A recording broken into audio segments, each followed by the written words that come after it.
اعوذ باللہ من الشیطان الرجیم بسم اللہ الرحمن الرحیم قال یا آدم انبئہم باسمائہم، اللہ نے فرمایا کہ آدم ان کو بتاؤ ان کے نام. فلما انباہم باسمائہم، تو جب انہوں نے بتا دیے ان کو فرشتوں کو ان کے نام، قال الم اقل لکم انی اعلم غیب السماوات والارض، تو اللہ نے فرمایا کہ میں نے کہا نہیں تھا کہ میں جانتا ہوں آسمانوں اور زمین کی تمام غائب چیزوں کو جو تمہاری نگاہوں سے بھی اوجھل ہے، غیب.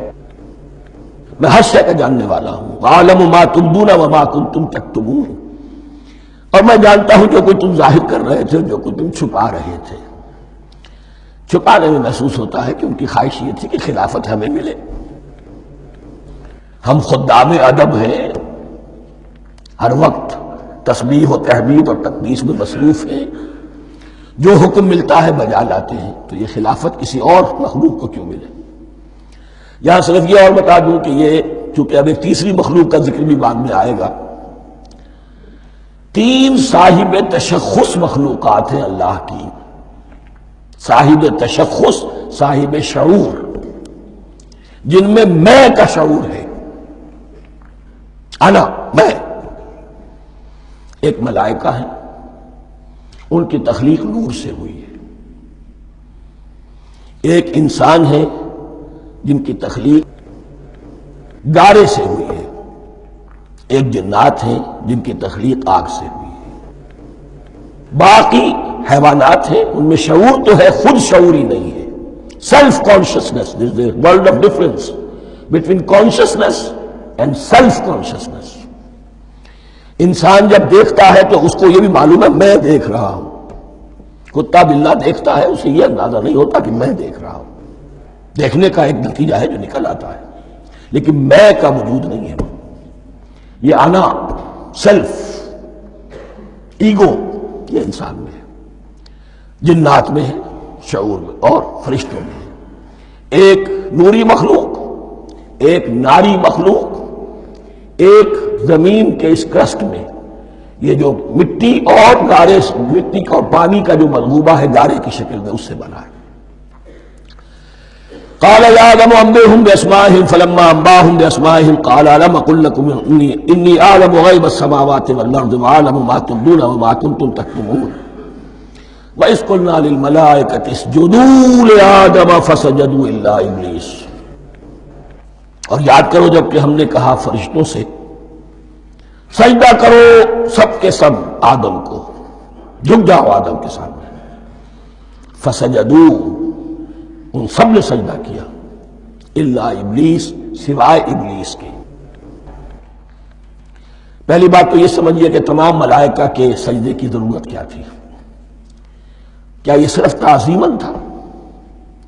اور تعظیماً اگر تھا تو کیا آدم خاکی کی تعظیم تھی یا کسی اور شے کی تعظیم تھی؟ مکی صورتوں میں یہ بات 2 جگہ واضح کی گئی ہے. فَإِذَا سَوَّيْتُهُ وَنَفَخْتُ فِيهِ مِن رُوحِي فَقَعُوا لَهُ سَاجِدِينَ. جب میں اس آدم کی تخلیق مکمل کر لوں اور اس میں اپنی روح میں سے پھونک دوں، تب گر پڑنا اس کے سامنے سجدے میں. تعظیم اگر ہے تو آدم خاکی کی نہیں ہے، اس کے اندر جو ڈیوائن ایلیمنٹ ہے، جو ڈیوائن سپارک ہے، جو روح ربانی ہے، میری روح، اس کی ہے. اور نمبر 2، اس کی حکمت کیا ہے، علت کیا ہے، غرض و غایت کیا ہے؟ جیسا کہ میں نے عرض کیا، اس کائنات کی اس حکومت کے کارندے تو وہ ہیں. خلیفہ بنایا جا رہا انسان کو، جب تک یہ ساری سول سروس اس کے تابع نہ ہو خلافت کیسے کرے گا؟ دیکھیے میں جانا چاہتا ہوں، چوری کرنے کے لیے جانا چاہتا ہوں، راستے میں کتنے فیکٹرز ہوں گے، کتنے فزیکل فینومینا ہوں گے. میں چلنا چاہتا ہوں، میں زمین کو دھکیلتا ہوں، زمین مجھے دھکیلتی ہے، زمین مجھے نہ دھکیلے تو میں کیسے چلوں گا؟ یہ پوری کائنات جو ہے، یہ جب ہم کو ارادہ کرتے ہیں اور کوئی فعل کرتے ہیں تو اس فعل کے پورے ہونے میں، اس کے ظہور میں نہ معلوم کون کون سے ایلیمنٹس ہیں، کون کون سی فورسز آف دی نیچر ہیں جو ہمارے ساتھ موافقت کرتی ہے تو ہم وہ کام کر سکتے ہیں. اور ان سب پر فرشتے مامور ہیں، ہر ایک کی اپنی ڈومین ہے. اگر وہ تابع نہ ہوں تو خلافت کی کوئی معنی نہیں. خلافت دی گئی ہے، یہ ادھر جانا چاہتا ہے جانے دو، یہ نماز کے لیے مسجد میں جانا چاہتا ہے جانے دو، یہ چوری کے لیے نکلا ہے نکلنے دو، اس لیے کہ اس کو جو اختیار دیا گیا ہے اس کے اختیار کے استعمال میں یہ تمام جو قوتیں ہیں وہ اس کے ساتھ موافقت کرتی ہیں، تب اس کا کوئی ارادہ وہ اچھا ہو یا برا وہ پایہ تکمیل کو پہنچ سکتا ہے۔ یہ گویا کہ سبارڈینیشن اس کے لیے سمبل کہ تمام فرشتوں کو جھکا دیا گیا۔ البتہ اس آیت میں ایک مغالطہ پیدا ہوتا ہے، الا ابلیس، سوائے ابلیس کے۔ مغالطہ یہ پیدا ہوتا ہے کہ شاید وہ بھی فرشتہ تھا، اس لیے کہ حکم تو فرشتوں کو دیا گیا تھا۔ پھر نوٹ کیجئے اس سے پہلے، بہت پہلے سورہ کہف نازل ہو چکی ہے، اور سورہ کہف میں فرما دیا گیا ہے کان من الجن ففسق عن امر ربی، وہ جن تھا پس اس نے سرکشی کی اپنے رب کے حکم سے۔ فرشتے کی شان یہ نہیں ہے، وہ اللہ کے کسی حکم کی سرتابی نہیں کرتا۔ لا یعصون اللہ ما امرہم ویفعلون ما یؤمرون، وہ اللہ کے کسی حکم کی نافرمانی نہیں کرتے اور جو حکم ملتا ہے بجا لاتے۔ یہ جنات کے اندر اختیار تھا، جیسے اختیار انسانوں کو دیا گیا ہے۔ جنات میں نیک بھی ہے، بد بھی ہے، اعلیٰ بھی ہے، ادنا بھی ہے، جیسے انسانوں میں۔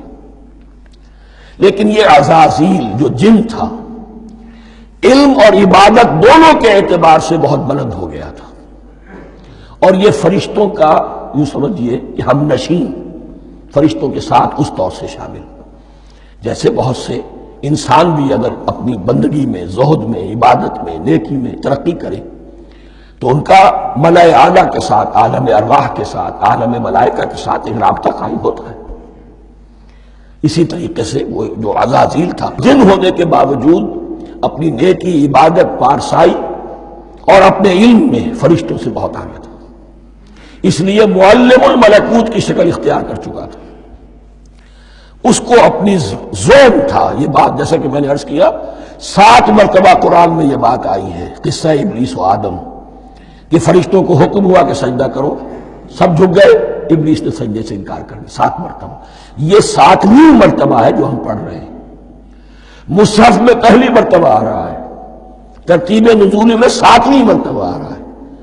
یہ آدم و ابلیس کا قصہ اس سے آگے سورہ اعراف میں آئے گا، پھر سورہ ہجر میں آئے گا، سورہ بنی اسرائیل میں آئے گا، سورہ کہف میں آئے گا، سورہ طٰہٰ میں آئے گا، سورہ صاد میں آئے گا، 6 مرتبہ مکی قرآن میں، 1 مرتبہ یہاں۔ تو یہاں اشارہ نہیں کیا، اس لیے مغالطہ ہو سکتا ہے، لیکن یہ کہ سورہ کہف میں آپ کو بتا چکا ہوں کان من الجن ففسق عن امر ربی، اس نے اپنے رب کے حکم سے سرتابی۔ ابلیس اس کا صفاتی نام ہے اب، اس لیے کہ اب لَسَيُبْلِسُ کے معنی ہوتے ہیں مایوس ہو جانا۔ یہ اللہ کی رحمت سے بالکل مایوس ہے، اور مایوس جو ہو جائے وہ شیطان ہو جاتا ہے۔ اب میرا تو چھٹکارا نہیں ہے، جتنوں کو برباد کر سکوں کروں،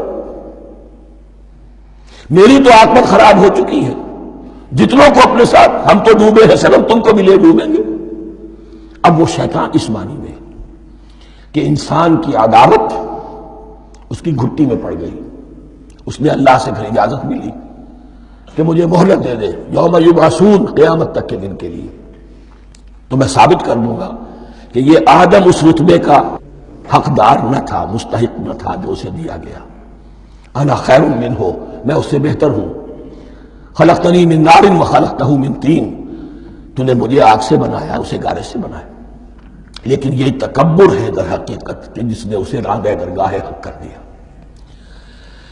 وَإِذْ قُلْنَا لِلْمَلَائِكَةِ اسْجُدُوا لِآدَمَ فَسَجَدُوا إِلَّا إِبْلِيسَ أَبَىٰ وَاسْتَكْبَرَ، ابا اس نے انکار کیا، واستكبر اور تکبر کیا، استکبار کیا۔ وَكَانَ مِنَ الْكَافِرِينَ، کانا عربی زبان میں 2 طرح کا ہوتا ہے، تامہ، ناقصہ۔ ایک معنی یہ ہو سکتے ہیں کہ ہو گیا، اب اپنے اس استکبار اور انکار کی وجہ سے کانا من الکافرین، وہ کافروں میں سے ہو گیا۔ ایک کانا تامہ ہوتا تھا ہی کافروں میں سے، یعنی اس کے اندر سرکشی چھپی ہوئی تھی، اب ظاہر ہو گئی۔ یہ معاملہ ہوتا ہے، کسی شخص کی بدنیت ہی اس کے اوپر پردے پڑے رہتے ہیں نیکی کے، زہد کے، کسی خاص وقت میں آ کر وہ ننگا ہو جاتا ہے، اور جو اس کے اندر تھا اصل اس کی حقیقت وہ سامنے آ جاتی ہے۔ اس کا امکان ہے، تو دونوں معنی اس کے ہو سکتے ہیں۔